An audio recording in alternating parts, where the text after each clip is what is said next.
السلام علیکم ورحمۃ اللہ وبرکاتہ۔ سامعین محترم، مسجدوں میں گم شدہ چیزوں کا اعلان کر کے اس سے پیسے لینا کیا ہمارے لیے جائز ہے کہ ناجائز ہے؟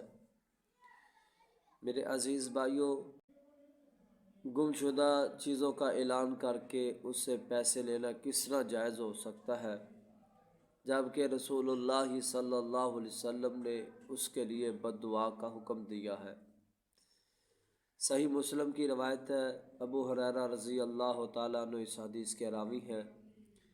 نبی اکرم صلی اللہ علیہ وسلم نے ارشاد فرمایا، من سمع رجلا ینشد ضالۃ فی المسجد۔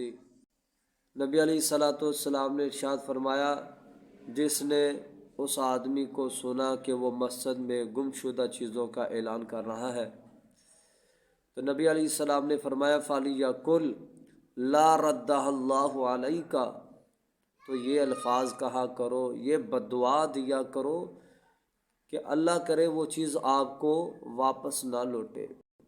نبی علیہ الصلوۃ والسلام نے ارشاد فرمایا فَإِنَّ الْمَسَاجِدَ لَمْ تُبْنَ لِهَٰذَا، یہ مسجدیں جو ہیں یہ اس کام کے لیے نہیں بنائی جاتی کہ اس میں گم شدہ چیزوں کا اعلان کیا جائے۔